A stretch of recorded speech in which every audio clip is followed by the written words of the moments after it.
जय हिंद जय भारत दोस्तों, welcome to our channel genius of commerce. Guys, आज की इस वीडियो में बात करने वाले सर 15 दिन की जो फास्ट ट्रैक सीरीज है हमारी, जिसमें हमने सबसे पहला डे 1 के लिए टॉपिक उठाया इशू ऑफ डिवेंचर्स।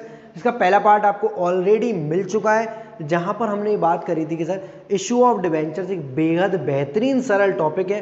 8 मार्क्स का आपके एग्जाम में आने वाला और आपके 8 में से 8 दिलवाने वाला मैं काम करने जा रहा हूं। तो फटाफट से पेपर और पेन निकालिए, साथ साथ लिखते जाएंगे, क्वेश्चंस को करते जाएंगे और क्लास में ही ऐसा लगने लगेगा कि हाँ अब हम एग्जाम के लिए तैयार हो चुके हैं। तो लास्ट वीडियो मैंने आपको बताया था कि आपको क्या क्या पढ़ना है। वहां मैंने मोस्ट इंपॉर्टेंट जनरल एंट्रीज बता दी जो कि एग्जाम में पिछले 10 साल से हर साल रिपीट हो रही है। आज की वीडियो में बात करने वाला हूं बस बहुत सरल, बहुत ज्यादा सरल, जिसके लिए सरल वर्ड भी बहुत ज्यादा सरल है। मींस आपको सिर्फ इतना सा पढ़ना है, इतना सा, और इतनी प्रैक्टिस करनी है और आपके इतने नंबर आ जाएंगे। ठीक है, इशू ऑफ डिवेंचर्स के आज के पार्ट 2 में हम बात कर रहे हैं सर। एक टॉपिक पढ़ना है आपको कंसिडरेशन अदर देन कैश, और दूसरा पढ़ना है आपको सर कोलेटरल सिक्योरिटी। दोनों ही बेहद सरल टॉपिक है। कंसिडरेशन अदर देन कैश वाले को प्यार से हम वेंडर वाला क्वेश्चन भी बुलाते हैं, और वेंडर वाला क्वेश्चन आपके किस तरह एग्जाम में आता है और आपको इसके लिए क्या क्या पढ़ना है और क्या क्या चीजें याद रखनी है। फटाफट से शुरुआत करते हैं सर। सबसे पहले वेंडर के केस में आपको करना क्या होता है। वेंडर का केस कुछ ऐसा केस है सर, जैसे बहुत पुरानी मूवी का एक गाना था कि जूते दो पैसे लो। इसी तरह जूते की जगह एसेट है, जूते की जगह सर एसेट्स है। हम एसेट्स ले लेते हैं सामने वाले से और पैसे की जगह हम उसे डिवेंचर्स दे देते हैं। आपने इससे रिलेटेड एक टॉपिक इशू ऑफ शेयर्स में पढ़ा होगा, नहीं पढ़ा है तो कोई दिक्कत नहीं, आपको फ्रेशली यहाँ पर ये समझ में आ जाएगा। तब आपका एमसीक्यू बेस्ड आया था और इस बार आपको डिस्क्रिप्टिव बेस्ड आएगा। तो sir consideration other than cash में हम सिंपल बात करने वाले वेंडर वाला क्वेश्चन। वेंडर वाले क्वेश्चन के लिए मैं एक लाइन लिखने वाला हूँ, जूते दो पैसे लो की जगह यहाँ मैं लिखने वाला हूँ एसेट्स दो डिवेंचर्स लो। क्या लिख रहा हूं दोस्त मैं, सामने वाले से बोलूंगा एसेट दो और सामने वाला हमसे एसेट दे देगा हमें और हम उसको डिवेंचर्स दे देंगे। तो सबसे पहले एसेट्स आने की एंट्री, क्योंकि एसेट्स का बैलेंस डेबिट होता है और जब भी मेरे पास आएंगी तो सन्ड्री एसेट्स को मैं क्या कर दूंगा दोस्त, सन्ड्री एसेट्स को मैं क्या कर दूंगा दोस्त, सन्ड्री एसेट्स को मैं डेबिट कर देता हूं। और अगर कभी सन्ड्री एसेट्स के साथ सन्ड्री लायबिलिटीज भी आ जाती हैं सर, ऐसा कब होता है सन्ड्री लायबिलिटीज आ जाती हैं सर, जब हम किसी का पूरा पूरा बिजनेस खरीद लेते हैं। हम उससे बोलते हैं चल तू दुकान से उतर और दुकान हमें दे दे। तो दुकान में रखी हुई सारी एसेट्स हमारी हो गई, पर जो लायबिलिटी हमें नहीं दिख रही है, अगर कल से हम इस दुकान पर बैठ जाएंगे तो वो लायबिलिटी भी हमें पे करनी पड़ेंगी। तो सर सन्ड्री एसेट्स को आप डेबिट कर लोगे। सन्ड्री का मतलब होता है दोस्त यहाँ पर इकट्ठा। कई सारे बच्चों को सन्ड्री का मतलब नहीं पता। सन्ड्री का मतलब होता है इकट्ठा। इकट्ठा का मतलब ये है कि यहाँ लैंड एंड बिल्डिंग हो, प्लांट एंड मशीनरी हो, फर्नीचर हो, इक्विपमेंट हो, बिजनेस प्रेमिसेस हो, स्टॉक हो, डेटर्स हो, मतलब नॉन करंट हो, करंट हो, फिक्स्ड हो, टेंजिबल हो, इंटेंजिबल हो, उससे कोई फर्क नहीं पड़ता। वो हमारी एसेट्स है तो डेबिट हो जाएगी। वो हमारी लायबिलिटी है, आउटस्टैंडिंग एक्सपेंस हो, बिल्स पेबल हो, बैंक ओवरड्राफ्ट हो, बैंक लोन हो, एडवांस इनकम हो, वो हमारी लायबिलिटी है तो हमारी क्रेडिट हो जाएगी। आफ्टर दैट हम क्रेडिट करते हैं वेंडर को। यहाँ पर वेंडर को इसलिए क्रेडिट किया जाता है क्योंकि यह रूल लगता है क्रेडिट द गिवर वाला। और पॉइंट नंबर 2, हम वेंडर को आगे जाके हो सकता है कुछ पैसा कैश में दे रहे हो और कुछ के डिवेंचर्स दे रहे हो। ठीक है, वैसे तो कॉन्सेप्ट सिंपल है, जूते दो पैसे लो मतलब एसेट्स दो और डिवेंचर्स लो। बट कभी ऐसा हो सकता है वो बोल दे नहीं भाई साहब मुझे पूरे के पूरे डिवेंचर्स नहीं चाहिए, कुछ मुझे पैसा कैश में दे दो और बाकी के मुझे डिवेंचर्स दे दो। तो पूरा कॉन्सेप्ट इस बात पर आधारित है। सबसे पहली आपकी बेहतरीन वाली एंट्री बनेगी sundry assets debit to sundry liability to vendor. अब किसमें क्या लिखना है इस बात को समझना है सर। सन्ड्री एसेट्स में तो यहाँ पर लिखना है आपको वैल्यू ऑफ एसेट्स। मैं आराम से छोटी छोटी बातें लिख दे रहा हूँ, वैल्यू ऑफ एसेट्स, क्योंकि बहुत बड़ी कंफ्यूजन है अमाउंट की। एंट्री तो हर बच्चे को याद है, दिक्कत किसमें दोस्त, अमाउंट में। वहां पर आपको अमाउंट लिख कर देगा कि एसेट्स की बिल्डिंग की वैल्यू 10 लाख है, प्लांट की वैल्यू 5 लाख है, मशीन की वैल्यू 3 लाख है। वो सारी एसेट्स की वैल्यू आप एसेट्स में डेबिट करेंगे और लायबिलिटी की वैल्यू आप लायबिलिटी में डेबिट करेंगे। तो यहाँ लिखेंगे वैल्यू ऑफ लायबिलिटी। जिन बच्चों को माइंड में आ रहा है सर बुक वैल्यू या एग्रीड वैल्यू, मैं भी उस बात पर आऊंगा। नेक्स्ट जो वेंडर वाला केस है, वेंडर वाले केस में बड़ी दिक्कत होती है कई बार आपको। तो वेंडर वाले केस में आपको हमेशा, अगर क्वेश्चन में पीसी दिया है, पीसी मतलब क्या सर, प्रियंका चोपड़ा नहीं, पीसी मतलब होता है दोस्त आपका परचेज कंसिडरेशन। परचेज कंसिडरेशन का मतलब ये होता है दोस्त आपका कि आप उस चीज को कितना रुपए में खरीद रहे हैं, आप उसको कितने रुपए में खरीद रहे हैं, ये आप वेंडर में क्रेडिट करोगे। क्यों, हमारी एसेट्स की वैल्यू थी 20 लाख रुपए और लाइबिलिटी की वैल्यू थी 5 लाख रुपया। मेरा कॉन्सेप्ट को सिंपल समझना, एसेट की वैल्यू थी 20 और लाइबिलिटी की वैल्यू थी 5। हमें उसको सिर्फ कितने पैसे देने चाहिए? 15 लाख रुपए। तो क्वेश्चन में अगर कुछ भी नहीं लिखा है तो यहाँ 15 लाख डाल दें, बट क्वेश्चन चीख चीख कर बोल रहा है, बार बार पॉइंट आउट कर बोल रहा है, इस बात को हाईलाइट कर रहा है कि वहां आपने ये बिजनेस खरीदा है 18 लाख रुपए में, 18 लाख रुपए में। तो मुझे बताओ, क्या आप यहां 20 डालोगे? नहीं। क्या आप यहां 5 डालोगे? नहीं। क्या आप यहां 15 डालोगे? नहीं रे नहीं, आप यहां पर 18 लाख रुपीस डालोगे। तो वेंडर हमेशा किस चीज से क्रेडिट होता है दोस्त? परचेज कंसिडरेशन से। किससे दोस्त? परचेज कंसिडरेशन, मतलब जितने रुपए में आपने खरीदा। परचेज मतलब खरीदना और कंसिडरेशन मतलब जितने रुपए आप उसको पेमेंट करने वाले हो। तो that is known as purchase consideration. आप हमेशा यहां पर इसको क्रेडिट करोगे परचेज कंसिडरेशन से। और जैसे ही परचेज कंसिडरेशन ज्यादा है, जैसे 20 लाख रुपए की एसेट है और 5 की लायबिलिटी है, 15 आना चाहिए पर 18 आ रहा है, ज्यादा पैसे आ रहे हैं, तो आप डेबिट करोगे यहां पर गुडविल को। किसको डेबिट करोगे दोस्त? गुडविल को। कितने रुपए से डेबिट करोगे दोस्त? 20 से, 15 से, 5 से या 3 से? सर 3 लाख रुपए से हम गुडविल को डेबिट करेंगे। मैं साथ साथ इसलिए एग्जांपल कोट करता जा रहा हूं ताकि आपको समझने में आसानी हो। मैं आपको सिंपल वो कॉन्सेप्ट पर नहीं ले जा रहा हूं कि पीसी ज्यादा है, नेट एसेट्स कम है, वो अब चीजों पर आऊंगा मैं भी। हमने बिजनेस महंगे में खरीदा है, 20 लाख रुपए की एसेट थी, 5 की लायबिलिटी थी, वैल्यू तो बिजनेस की 15 थी, पर हमने उसको 18 में खरीद लिया। सामने वाला बोला भाई 18 से कम में नहीं दूंगा, तो आपको यहाँ 3 लाख रुपए की गुडविल डेबिट करनी पड़ेगी क्योंकि ये महंगा खरीद लिया। सर महंगा तो लॉस होता है। हाँ वैसे तो लॉस है, दुनिया की नज़रों में लॉस है, पर जो दुनिया की नज़रों में लॉस है वो अकाउंट्स की नज़रों में गुडविल है। अगर आप किसी चीज़ को महंगा खरीदते हो तो उसकी अच्छाइयाँ देखकर, और सस्ता खरीदते हो तो आप फायदा कर लाते हो। समझ में आ रहा है? सेम एग्जांपल है, 20 लाख रुपए की एसेट है, 5 की लायबिलिटी है, 15 लाख देने थे, पर सामने वाला बोल रहा है मुझे रातों रात भागना है शहर से, जो पैसे दे दो आप। तो हमने बोला अरे मजबूरी का फायदा उठाते हैं इसकी। हमने बोला हम सिर्फ तेरे को 13 लाख रुपए देंगे, बता मांगता है कि नहीं? बोला भाई साहब बिजनेस 15 का। मैंने कहा बोल रातों रात, अभी अभी हार्ड कैश नगद तुरंत उठो दुकान से। हमने उसको 13 लाख रुपए दिए और भगा दिया। 20 की एसेट से, 5 की लायबिलिटी है, 15 का बिजनेस है, बट वी हैव टू पे ओनली 13 लाख रुपीज। तो बताओ मैंने 2 लाख का फायदा किया या घाटा? मैंने सर 2 लाख रुपए का फायदा कर लिया, और उस फायदे को मैं कहीं और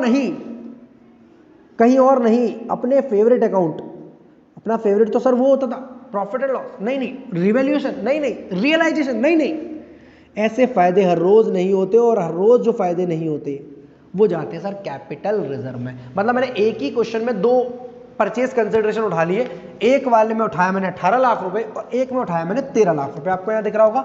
मतलब सर क्या दोनों एक साथ देगा? अरे नहीं रे, केस है ये, दोनों एक साथ नहीं देगा।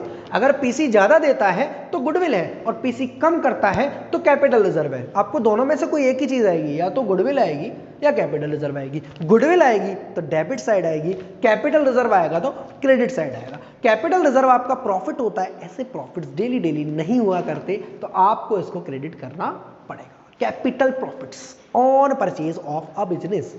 और यहां पर है सर गुडविल। कैपिटल गुडविल कब आती है? जब आपका परचेज कंसिडरेशन ज्यादा होता है। ज्यादा पैसे दिया है, 15 लाख की एसेट थी, आप 18 लाख रुपए दे रहे हो, ज्यादा दे रहे हो तो 3 लाख रुपए की गुडविल। मतलब पहली एंट्री में मैं आपको बता रहा हूं, सन्ड्री एसेट्स को क्या करोगे? डेबिट या क्रेडिट? मैं नहीं दिखा रहा आपको, जल्दी बताओ कमेंट में। सन्ड्री एसेट्स को क्या करोगे? डेबिट करेंगे सर। सन्ड्री लायबिलिटीज को क्या करोगे? क्रेडिट करेंगे सर। ये सन्ड्री क्या है? ये सन्ड्री मतलब सारी एसेट्स को जोड़कर। चाहो तो आप अलग अलग नाम लिख लो इनके, land building, plant, machinery, furniture, equipment, और चाहो तो आप एक साथ कर लो। सर सन्ड्री लायबिलिटीज मतलब सारी लायबिलिटीज, कोई भी तरीके की हो, आउटस्टैंडिंग एक्सपेंस हो, आपका बैंक ओवरड्राफ्ट हो, बैंक लोन हो, कोई भी तरीके की लायबिलिटी हो, उनको सबको क्रेडिट करोगे।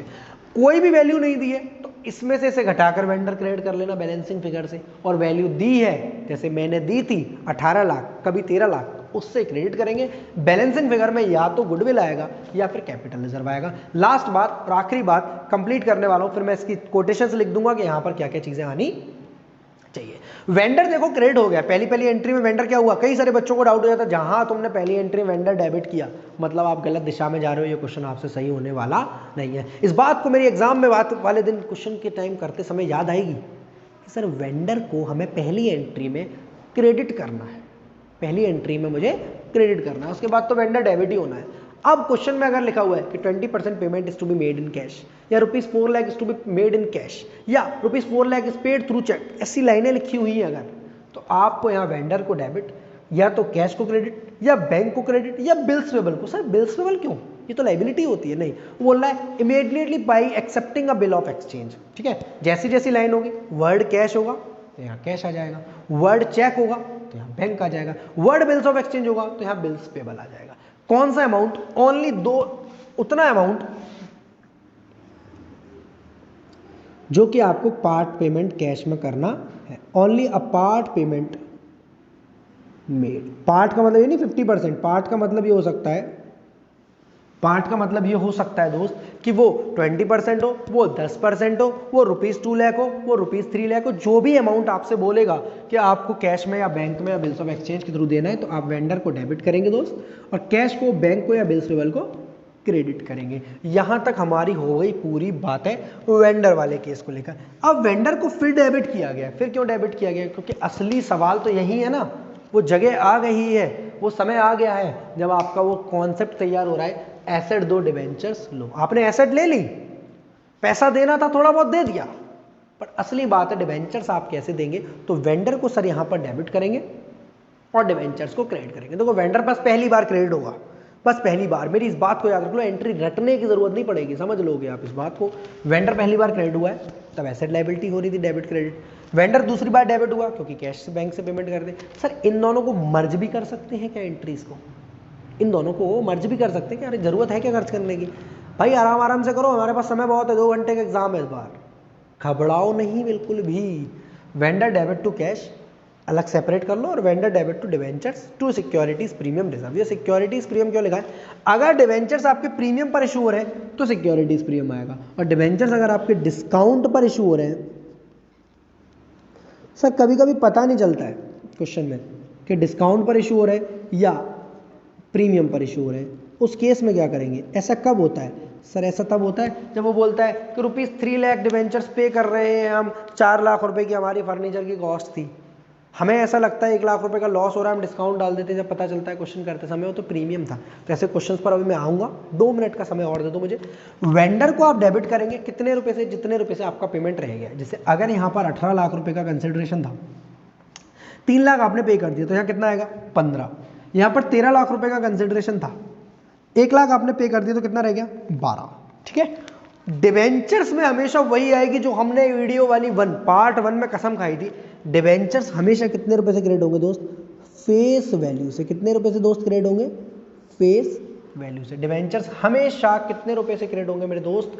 फेस वैल्यू से। डिवेंचर्स हमेशा क्रेडिट होंगे आपके फेस वैल्यू से। सर फेस वैल्यू वर्ड क्या बोल रहे हो भाई? 100 रुपए का डिवेंचर है, 10% डिस्काउंट पर इशू है, यहाँ 100 से ही मल्टीप्लाई होगा। 100 रुपए का डिवेंचर से 20% प्रीमियम पर इशू है, यहाँ 100 से ही होगा। याद होगा आपको? जी सर याद है। वेंडर को डेबिट करेंगे, डिवेंचर्स को क्रेडिट करेंगे कब? जब पार वाला केस होगा। वेंडर को डेबिट करेंगे, डिस्काउंट को डेबिट करेंगे, डिवेंचर्स को क्रेडिट करेंगे कब? जब डिस्काउंट वाला केस होगा। वेंडर को डेबिट करेंगे, डिवेंचर्स को क्रेडिट करेंगे, और सिक्योरिटीज प्रीमियम रिजर्व को क्रेडिट करेंगे कब? जब प्रीमियम वाला केस होगा। तीनों बातें मैंने अपनी सिद्ध कर दी हैं। यहां पर एक एक करके लिखते हैं। सबसे पहले वेंडर किस अमाउंट से डेबिट होगा?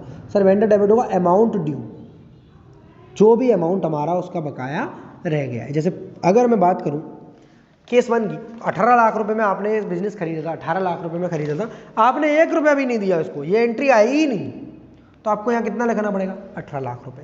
अब 18 लाख रुपए में आप डिवेंचर्स दे रहे हो उसको 20 लाख रुपए के, तो डिवेंचर्स की बेस वैल्यू कितनी है? 20। 2 लाख का क्या आएगा?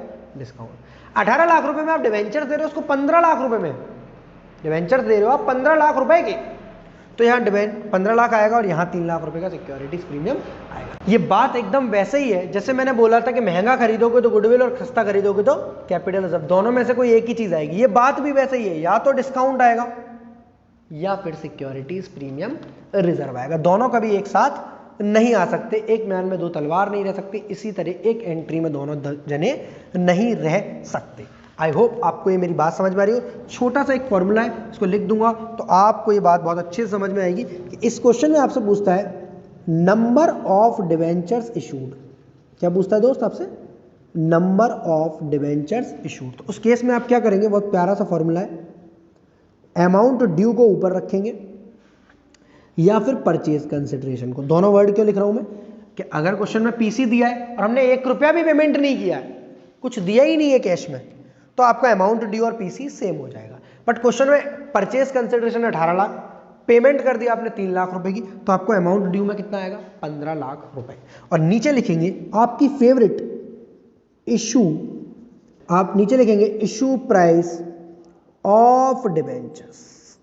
मैंने आपको वीडियो 1 पार्ट 1 में इतनी बार इस बात पर फोकस कराया था कि भाई अगर आपको फेस वैल्यू और इशू प्राइस का ज्ञान नहीं है तो चैप्टर आपका कमजोर साबित होगा, आप फिर गलत कर आओगे एग्जाम में। और ज्ञान है तो बहुत सिंपल है, अगेन समझा दे रहा हूं। क्वेश्चन में जो फेस वैल्यू अक्सर आपको दी होती है 100 रुपए, 10% का डिस्काउंट है, इशू प्राइस कितनी हो जाएगी 90 रुपए, 20% का प्रीमियम है, इशू प्राइस कितनी हो जाएगी 120 रुपए। मतलब इशू प्राइस कुछ नहीं है, फेस वैल्यू में प्रीमियम को ऐड करो और डिस्काउंट को लेस करने वाली चीज ही हमारी इशू प्राइस कहलाती है। अब एक छोटा सा सिंपल सा क्वेश्चन करते जाएंगे और उस क्वेश्चन को करने के बाद हमको ऐसा लगने लगेगा कि हमारा ये वाला टॉपिक एकदम शानदार तरीके से होने वाला है। क्वेश्चन आपको यहाँ दिख रहा होगा, Gunjan limited purchase a running business from Vrindavan limited. Gunjan limited एक कंपनी है जिसने वृंदावन लिमिटेड का पूरा बिजनेस खरीद लिया है चलता हुआ, अ सम ऑफ रुपीज 25 लाख रुपए में। हमें नहीं पता कि बिजनेस की एसेट्स कितने की है, हमें नहीं पता कि बिजनेस की लायबिलिटी कितनी है दोस्त, पर हमें ये पता है कि बिजनेस खरीदा गया है 25 लाख रुपए का। तो बताओ किस चीज की खुशबू आ रही है आपको? क्या परचेज कंसिडरेशन जैसी चीज की याद आ रही है आपको? क्या आपको पता है ये 25 लाख रुपए आपके परचेज कंसिडरेशन हो सकते हैं और ये 25 लाख रुपए आपके लॉट परचेज कंसिडरेशन ही होंगे? तो यहाँ फटाफट से लिख लो भाई, हम जो एंट्री करने जा रहे हैं वो करने जा रहे हैं इन the books of Gunjan limited. किसकी बुक्स में कर रहे हैं दोस्त? गुंजन लिमिटेड। और काम की बात है, पहले लिखूं मैं एंट्री से, एंट्री शुरू करूंगा, जो भी चीजें मेरे काम की हैं वो मैं यहाँ लिखूंगा। ये सारा काम मैं गुंजन लिमिटेड की बुक्स में कर रहा हूँ, बट थोड़ा सा रफ आइडिया ताकि आपके एग्जाम के लिए थोड़ा सिंपल हो जाए। पीसी जो है, परचेज कंसिडरेशन जो है, वो है मेरा 25 लाख रुपए का। कितने रुपए का है दोस्त? पीसी जो है मेरा वो है 25 लाख रुपीज का। Payable rupees 4 lakh by cheque. बोलिए क्या ये एंट्री आएगी या नहीं आएगी बाय लॉट? सर आएगी। Vendor account debit to bank 4 lakh रुपए से आएगी, तो ये आएगी सर आपकी 4 लाख। मैं शॉर्ट में लिख ले रहा हूँ चेक, ताकि जब मैं क्वेश्चन करूं तो मुझे याद आ जाए, मेरा पूरा क्वेश्चन इस लाइन में सॉल्व हो जाएगा। आफ्टर दैट लिखा है sir, and for the balance issued 8% debentures of ₹100 each eight 5% premium. तो सर बचे हुए चीजों के पैसों के हमें 8% डिवेंचर देने हैं। कौन से वाले? 100 रुपए वाले। कितने परसेंट प्रीमियम पर? 5% प्रीमियम पर। 100 रुपए में 5% प्रीमियम लिखेंगे तो ये आएगा आपका 105 रुपया। ये पूरा कॉन्सेप्ट आपका कंप्लीट हो गया। पीसी वाले केस में वेंडर क्रेडिट करोगे आप 25 लाख से, वेंडर टू कैश या वेंडर टू बैंक या वेंडर टू बिल सेवल करोगे आप 4 लाख रुपए से, और 8% डिवेंचर्स यहाँ पर जब क्रेडिट करोगे तो उसमें 100 रुपए की फेस वैल्यू है और 5 रुपए का प्रीमियम है। डिवेंचर्स अभी नीचे निकालना आपको सिखाता हो। इन the books of Gunjan limited, Gunjan limited business खरीद रही है किससे? वृंदावन लिमिटेड से 25 लाख रुपए में। तो वृंदावन लिमिटेड, यहाँ वेंडर की जगह नाम आएगा वृंदावन लिमिटेड। सर अगर गलती से वेंडर लिखे हो तो गलती से लिख दिया तो कोई दिक्कत नहीं, जानबूझ के लिखोगे तो मार पड़ेगी, ठीक है? तो गलती से को तो गलती होती है और गुना गुना होता है। सर सबसे पहले सन्ड्री एसेट्स को आप डेबिट करेंगे, तो मेरी बात समझना, यहाँ पर लैंड एंड बिल्डिंग दी है दोस्त 9 लाख रुपए की, प्लांट एंड मशीनरी दी है दोस्त 8 लाख रुपए की, पेटेंट्स दिया है दोस्त 40,000 रुपए का, और सन्ड्री डेटर्स दिए दोस्त 7 लाख रुपए के, स्टॉक दिया है आपको 5 लाख रुपए का। There are number of assets. तो चाहो तो पूरा एक बार में सन्ड्री एसेट्स लिख दो, और चाहो तो आप उसको आराम आराम से लिखो, जैसे मैं लिखने की कोशिश कर रहा हूँ। यहां पर लिखेंगे आप लैंड एंड बिल्डिंग। पूरी चीजों को आप एक साथ भी लिख सकते हो, आपको पता होना चाहिए कौन सी चीजें एसेट्स है, कौन सी चीजें लायबिलिटी है। सबसे पहले लैंड एंड बिल्डिंग, तो मैंने यहाँ पर क्या लिखा है? Land and building sundry assets होती है, या लिखोगे आप वैल्यू ऑफ एसेट। अरे लिख तो रखा है मैंने, वहां मैंने लिख रखा है दोस्त वैल्यू ऑफ एसेट्स। तो लैंड एंड बिल्डिंग को आप डेबिट कितने से करोगे? 9 लाख रुपए से। सर 25 लाख का कुछ नहीं होगा, जब होगा तब बताया जाएगा। लैंड एंड बिल्डिंग को आप डेबिट करेंगे दोस्त 9 लाख रुपीज से, जो उसकी वैल्यू क्वेश्चन में दी हुई है। नेक्स्ट प्लांट एंड मशीनरी को भी आप डेबिट करेंगे 8 लाख रुपए से दोस्त। प्लांट एंड मशीनरी को आप डेबिट करेंगे 8 लाख रुपए से। पेटेंट्स को आप डेबिट करेंगे 40,000 रुपए से। पेटेंट्स क्या डेबिट करेंगे दोस्त? पेटेंट्स को आप डेबिट करेंगे 40,000। पेटेंट्स कई बच्चों को कंफ्यूजन होती है, सर एसेट होती है लायबिलिटी? तो बता दूं भाई, पेटेंट हमारी एक ऐसी एसेट होती है जिससे बेहतरीन कोई एसेट नहीं होती। सन्ड्री डेटर्स होते हैं आपके सर 7 लाख रुपए के। सन्ड्री डेटर कई बच्चों को दिक्कत है कि सर सन्ड्री वर्ड आ गया। अरे सन्ड्री बताइए, डेटर का सन्ड्री है, मतलब सारे डेटर इसमें पड़ रखे हुए हैं, ठीक है? आपने जिन जिन को भी सामान बेचा होगा, राम, कृष्ण, महेश, सुरेश, रमेश, सबका नाम इसमें है। सन्ड्री डेटर को आप डेबिट करेंगे दोस्त 7 लाख रुपए से। सन्डी डेटर को आप डेबिट करेंगे दोस्त 7 लाख रुपए से, तो लैंड एंड बिल्डिंग हो गई, प्लांट एंड मशीनरी हो गई, पेटेंट्स हो गया, सन्डी डेटर। चाहो तो सबको जोड़ दो, सन्ड्री एसेट्स वर्ड लिख दो, गलत नहीं होगा, एग्जाम में टाइम बचेगा। और चाहो तो अलग अलग करो, वो ज़्यादा बढ़िया है। स्टॉक को भी आप डेबिट करेंगे 5 लाख रुपए से, तो इन सभी का आप टोटल लगाकर चाहो तो सन्ड्री एसेट्स वर्ड डाल सकते हो, जैसे इस क्वेश्चन में मैंने डाला है। एक लाइन हमेशा छोड़ देना, किसके लिए सर? गुडविल के लिए। किसके लिए दोस्त? गुडविल के लिए। सन्ड्री लायबिलिटीज में सिर्फ एक ही चीज है आपकी, सन्ड्री क्रेडिटर्स। क्या है दोस्त? Sundry creditors. सन्ड्री लायबिलिटी में एक ही चीज है आपकी दोस्त, सन्ड्री क्रेडिटर। ऐसे करा रहा हूं मैं क्वेश्चन, साथ साथ अगर कर रहे हो बेटे तो बहुत ज्यादा मजे आएंगे, एग्जाम में आपको अलग से मेहनत करने की जरूरत नहीं पड़ेगी। सारी एसेट्स को आपने डेबिट किया, सन्ड्री क्रेडिटर्स को आपने क्रेडिट कर लिया। आफ्टर दैट सारी एसेट्स को जोड़ लो और लायबिलिटी को घटा लो, आपकी निकल आएगी नेट एसेट। सारी एसेट्स को आप जोड़ लो और लायबिलिटी को आप घटा लो, आपकी निकल आएगी नेट एसेट्स। पर क्वेश्चन में तो सर परचेज कंसिडरेशन जैसी चीज दी हुई है। क्या दी हुई है दोस्त? Purchase consideration. मतलब क्वेश्चन में वेंडर दिया हुआ है, तो आप वेंडर को यहां पर क्रेडिट करेंगे, और वेंडर को वेंडर नहीं वृंदावन लिमिटेड बोलो। क्या बोलोगे? वेंडर को वेंडर नहीं वृंदावन लिमिटेड बोलो, वृंदावन लिमिटेड। वेंडर को क्या बोलेंगे दोस्त? वृंदावन लिमिटेड। कितने रुपए से क्रेडिट होगा? 25 लाख रुपए से। कितने से? 25 लाख रुपए से। सारी एसेट्स डेबिट, क्रेडिटर्स क्रेडिट क्योंकि लायबिलिटी है, और वृंदावन लिमिटेड परचेज कंसिडरेशन से क्रेडिट। तो एक पॉइंट तो हमारा एकदम सही हो गया, पीसी हमारे काम में आ चुका है। अब दिक्कत ये होती है कि सर यहां पर गुडविल आएगा या कैपिटल रिजर्व, तो दोनों तरफ में से जहां कमी आ रही हो, डेबिट में कमी आई तो गुडविल और क्रेडिट में कमी आई तो कैपिटल रिजर्व। तो सर डेबिट का टोटल करता हूं 9 लाख और 8 लाख 17 लाख 24 लाख 29 लाख 29,40,000। यहाँ आएगा दोस्त 29,40,000 रुपीज। और क्रेडिट में टोटल आएगा सर 25 लाख और 1,20,000, 26,20,000। तो यहाँ 29,40,000 और यहाँ 26,20,000। तो दोनों के बीच में फर्क क्रेडिट साइड आ रहा है, क्रेडिट साइड डालेंगे आप कैपिटल रिजर्व। क्या डालेंगे? Capital reserve. कितने रुपए से? 3,20,000 रुपए से। क्या डालेंगे? कैपिटल रिजर्व डालेंगे 3,20,000 रुपए से। सर वो बता दो हमें, जो थोड़ा सा कुछ और टीचर्स भी पढ़ाते हैं जो हमें समझ में भी आ सकता है। सर जैसे परचेज कंसिडरेशन यहाँ डाला आपने, और यहाँ पर आप गुडविल के समय ऐसा लिख दो कि परचेज कंसिडरेशन अगर ज़्यादा होगा और नेट एसेट्स कम होंगी। आई होप आपको मेरी ये बात समझ में आ रही है। नेट एसेट्स का मतलब क्या होता है? सर नेट एसेट्स का मतलब होता है एसेट में से लायबिलिटी माइनस करना। तो मैंने देखो क्या किया, सारी एसेट्स में से लायबिलिटी माइनस करोगे, आपका नेट एसेट निकल आएगा और दोनों के बीच का फर्क निकल आएगा कैपिटल। क्योंकि यहाँ पर परचेज कंसिडरेशन कम था तो कॉन्सेप्ट उल्टा हो जाएगा, यहाँ पर हो जाएगा आपका पीसी कम है और नेट एसेट्स ज़्यादा है। पीसी कम है और नेट एसेट्स ज़्यादा है। आप चाहो तो इस वे में भी कर सकते हो, चाहो तो इस तरीके से भी कर सकते हो। आई होप 90% स्टूडेंट को ये सरल लगता है। सारी एसेट्स को डेबिट करो, लायबिलिटी को क्रेडिट करो, पीसी अगर दिया है तो पीसी को क्रेडिट करो, और जहां भी कमी आ रही है, डेबिट में आ रही है तो गुडविल और क्रेडिट में आ रही है तो कैपिटल रिजर्व। आई होप आपको ये मेरी बात समझ में आ रही है, पर नरेशन भी साथ साथ लिखना जरूरी है। Assets and liabilities are taken over, simple narration, assets and liabilities are taken over at ₹25 lakh from vendor. Vendor का नाम बताना जरा, वृंदावन लिमिटेड। क्या नाम है दोस्त? Assets and liabilities are taken over at ₹25 lakh from Vrindavan limited. Simple concept है, सारी एसेट्स को डेबिट किया, लायबिलिटी को क्रेडिट किया, वृंदावन लिमिटेड को क्रेडिट कर लिया। पॉइंट नंबर 2, वो चेक वाला कॉन्सेप्ट क्या बोल रहा था कि 4 लाख का पेमेंट हमारा किस में जा रहा है दोस्त? चेक में जा रहा है। तो वृंदावन लिमिटेड को डेबिट करेंगे आप, वृंदावन लिमिटेड को डेबिट करेंगे आप, और बैंक को बताओ यहाँ कैश लिखूं, बैंक लिखूं या बिल्स पेबल लिखूं? सर बैंक लिखना बेस्ट है, क्योंकि चेक में हमेशा क्या चीज आती है आपकी?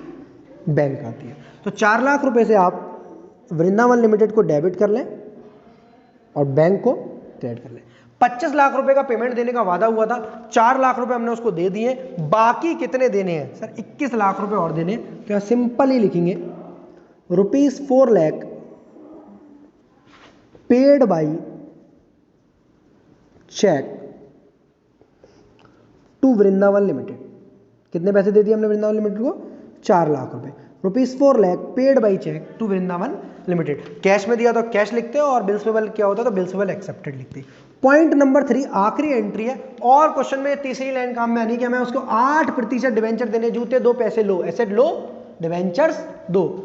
8% डिवेंचर देने 100 रुपए वाले, जिसकी इशू प्राइस कितनी है दोस्त बताइए जरा। 5% का प्रीमियम है क्वेश्चन में, इशू प्राइस है सर 105 रुपया। तो सर सिंपल कॉन्सेप्ट करते हैं, वृंदावन लिमिटेड को अगेन डेबिट कर लेते हैं, वृंदावन लिमिटेड को डेबिट करते हैं। मेरा सवाल है आपसे, वृंदावन लिमिटेड को कितने से डेबिट करूं, 25 से, 4 से, या 21 से, या 29 से? सर कैसे एमसीक्यू पूछ रहे हो आप, साफ सुथरा बच्चा जानता है इसका जवाब। 25 आना नहीं है, 4 आना नहीं है, 29 कभी आएगा नहीं, तो यहां आएगा आपका 21 लाख रुपए। क्या आएगा दोस्त, 21 लाख रुपीज आएगा आपका। यहां पर 8% डिवेंचर्स को करेंगे आप क्रेडिट, 8% डिवेंचर्स को करेंगे आप क्रेडिट, और क्रेडिट करेंगे आप सिक्योरिटीज प्रीमियम रिजर्व। किसको क्रेडिट करेंगे, securities premium reserve. 8% debentures credit करेंगे और सिक्योरिटीज प्रीमियम क्रेडिट करेंगे। मुझे बताओ मैंने क्वेश्चन में क्या क्या छोड़ दिया, मैंने गुडविल क्यों नहीं लिखा, क्योंकि सर हमने एसेट लायबिलिटी सस्ते में खरीदी थी, 25 लाख रुपए में खरीद लिया हमने, 26 लाख वो 29 लाख 40 हजार का माल, कुछ इस तरीके से 3,20,000 रुपए की आपकी कैपिटल रिजर्व आ गई। आफ्टर दैट मैंने यहां पर बैंक और बिल्स पेबल क्यों नहीं लिखा, वो कैश और बिल्स पेबल क्यों नहीं लिखा, क्योंकि सर चेक से पेमेंट होता था। आफ्टर दैट मैंने यहां पर डिस्काउंट ऑन इशू क्यों नहीं लिखा, क्योंकि सर यहां पर प्रीमियम पर इशू हो रहा है। अब आपका आखिरी काम रह गया, नंबर ऑफ डिवेंचर्स आप कैसे निकालेंगे, तो बहुत आसान है, number of debentures issued equals to amount due. मुझे बताओ कितना पैसा रह गया, 25, 29 या 21, सर 21 लाख रुपए। इशू प्राइस बताओ मुझे कितना लिखूंगा मैं, इशू प्राइस कितना लिखूं, 100 रुपए, 95 या 105, सर 105। 105 रुपए से डिवाइड करूंगा, मेरे यहां आ जाएंगे नंबर ऑफ डिवेंचर्स। मुझे बस एक लास्ट बात, आखिरी बात आपसे पूछ रहा हूं, मुझे लगेगा मैंने आपको जो पढ़ाया वो आपको समझ में आया है रे, तो मुझे बता दो यहां मैं डिवेंचर्स में फेस वैल्यू को इंटू करूं या इशू प्राइस का। सर सामने लिख रहा है फेस वैल्यू, बेटा यहां लिखा है वहां नहीं लिखा होगा। दूसरी बात, फेस वैल्यू मतलब 100 रुपए ना, कुछ और तो नहीं, फेस वैल्यू मतलब 100 रुपए ना, जी सर 100 रुपए। फटाफट से क्वेश्चन करो, 105 दूनी 210, 1 2 3 4, 20,000 डिवेंचर्स आपने इशू करे, और 20,000 डिवेंचर का 100 रुपए मल्टीप्लाई करूंगा तो यह आएगा आपका 20 लाख रुपए, और 20,000 डिवेंचर का 5 रुपए मल्टीप्लाई करूंगा तो यह आएगा आपका 1 लाख रुपए। तो 20,000 debenture into 100 20 lakh, 20,000 debenture into 5 1 lakh रुपए, और आखिरी लिखेंगे आप यहां पर ₹21 lakh paid by issuing 8% debentures of ₹100 at 5% premium. बहुत सिंपल नरेशन है। 21 लाख रुपए को हमने किस तरह पेमेंट किया, 8% डिवेंचर्स, कितने रुपए वाले, 100 रुपए वाले, एट 5% प्रीमियम। बिल्कुल क्वेश्चन की कॉपी कर दी मैंने। ये आपका क्वेश्चन कंप्लीट हुआ है, बहुत आसान सा क्वेश्चन था। इसी तरीके का क्वेश्चन आपके एग्जाम में 3 से 4 मार्क का या 3 मार्क्स का तो पूछा जाए का। आई होप यहाँ पर हमने बहुत टाइम लगाया, अदरवाइज ये क्वेश्चन सिर्फ 5 मिनट्स का है। अगर आपको ये समझ में आती है, सारी एसेट्स की वैल्यू इधर, लायबिलिटी की वैल्यू इधर, परचेज कंसिडरेशन दिया है तो वेंडर का नाम दिया है वृंदावन लिमिटेड, सस्ता खरीदा है तो कैपिटल रिजर्व, महंगा खरीदा तो गुडविल, बैलेंसिंग फिगर आएगी। जो भी पेमेंट आपने कैश में, चेक से या बैंक से किया है तो इधर, जो भी आप डिवेंचर जिस तरीके से दे रहे हो, प्रीमियम पर दे रहे हो तो एसपीआर आएगा, और डिस्काउंट पर दे रहे हो तो डिस्काउंट ऑन इशू आएगा। आखिरी बातें और लिख रहा हूँ, यहाँ वैल्यू ऑफ एसेट, यहाँ वैल्यू ऑफ लायबिलिटी। गुडविल कब आएगी, जब आपका पीसी ज्यादा होगा, नेट एसेट्स कम होंगी। पीसी ज्यादा, नेट एसेट्स मतलब जो हमारा एग्जांपल था, 15 लाख रुपए की नेट एसेट्स थी, 20 लाख की एसेट, 5 लाख की लायबिलिटी। नेट एसेट का मतलब दोस्त होता है एसेट में से जब हम लायबिलिटी माइनस कर देते हैं, उस चीज को मैं बोलता हूँ नेट एसेट। तो अगर यहाँ कहीं जगह तो मैं लिख दे रहा हूँ नेट एसेट्स इक्वल्स टू, जो आपका कैपिटल एम्प्लॉयड का फॉर्मूला होता था वही, sundry assets minus sundry liabilities, ये होता है आपका नेट एसेट्स का फॉर्मूला। तो जिन बच्चों को इस तरीके से समझ में आता हो ऐसे, जिनको नहीं आता वो ऐसे कर सकते हैं, बहुत सिंपल ये तरीका है। वैल्यू ऑफ लायबिलिटी इधर, वेंडर में पीसी आएगा, पीसी नहीं दिया होगा तो कैसे निकाला जाएगा बताऊंगा अभी। कैपिटल रिजर्व कब आएगा दोस्त, जब पीसी कम है और नेट एसेट ज्यादा है, हमारा महंगा सस्ता खरीद लिया हमने बिजनेस, इस केस की तरह। ये आपको क्लियर है, ये आपको क्लियर है। डिवेंचर्स हमेशा एक ही चीज से बात करता है, फेस वैल्यू से। पूरे चैप्टर में हमने लास्ट वीडियो में किया तब भी फेस वैल्यू, अभी किया तब भी फेस वैल्यू। आई होप आपको ये बात मेरी आराम से समझ में आ रही होगी। क्लियर है यहां तक बात। आखिरी बात करता हूं मैं, कभी कभी आपको क्वेश्चन में 2 बुक वैल्यू और एग्रीड वैल्यू देता है। क्वेश्चन में देता है एक बुक वैल्यू और एक देता है आपको एग्रीड वैल्यू। तो बुक वैल्यू का यहाँ कोई काम नहीं है, यहाँ सिंपली आपके एग्रीड वैल्यू को टिक कर दिया जाएगा।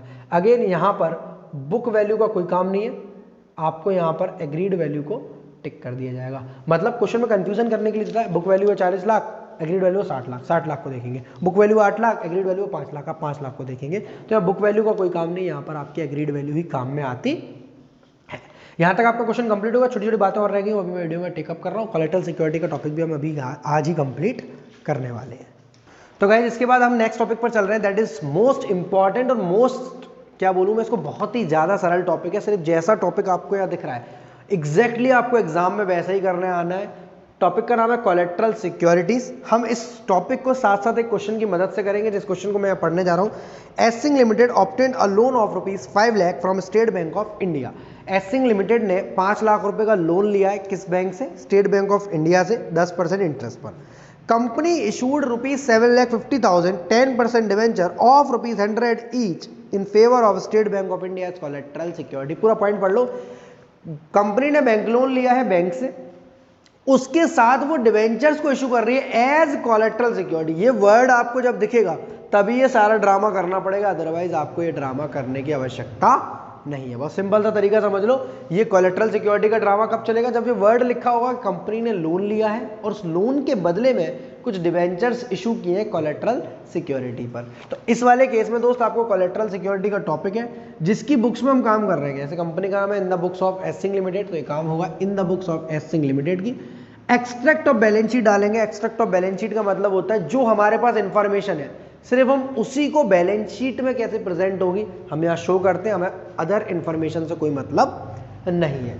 सिंपल सा फॉर्मेट है दोस्त। पर्टिकुलर्स, नोट नंबर, इस साल का बैलेंस शीट का डेटा और पिछले साल का बैलेंस शीट का। क्योंकि क्वेश्चन में पिछले साल की कोई बैलेंस शीट का डेटा नहीं है तो हम इस कॉलम को खाली छोड़ देंगे। अगर आपको पिछले साल का बैलेंस शीट का डेटा भी दिया है किसी क्वेश्चन में तो आप इस कॉलम को भी भरेंगे। फॉर्मेट बहुत सिंपल है। सबसे पहले इक्विटी एंड लायबिलिटीज आती है, आप टर्म 1 से इसकी बैलेंस शीट बनाते हुए आ रहे हो इशू ऑफ शेयर्स में। देन उसके अंदर नॉन करंट लायबिलिटी और उसके अंदर लॉन्ग टर्म बोरोइंग। सिर्फ इन्हीं चीजों को मैंने यहाँ कंसीडर क्यों किया है? मैंने यहाँ रिजर्व्स एंड सरप्लस क्यों नहीं लिखा, मैंने यहाँ करंट लायबिलिटी क्यों नहीं लिखा, मैंने यहाँ शेयर होल्डर फंड्स क्यों नहीं लिखा? क्योंकि सर हमारे उससे रिलेटेड कुछ काम नहीं है। इक्विटी एंड लायबिलिटीज के अंदर नॉन करंट लायबिलिटी और नॉन करंट लायबिलिटी के अंदर लॉन्ग टर्म बोरोइंग, क्योंकि लॉन्ग टर्म बोरोविंग्स के अंदर ही आपका बैंक लोन आता है और लॉन्ग टर्म बोरोविंग्स के अंदर ही आपके डिवेंचर्स आते हैं दोस्तों। हम सिर्फ लॉन्ग टर्म बोरोविंग्स लिखेंगे और इसका नोट्स टू अकाउंट नंबर 1 बना देंगे, जो कि नीचे मैंने बता दिया है कि आपको किस तरीके से बताना है या बनाना है।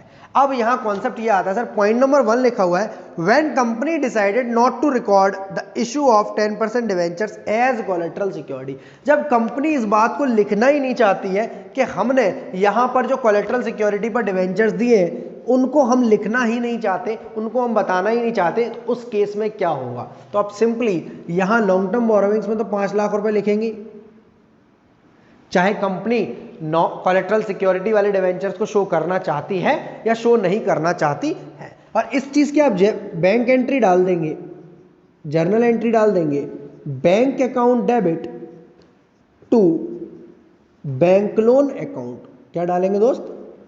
Bank account debit to bank loan account 5 lakh रुपए से। कितने रुपए से? 5 लाख रुपए से।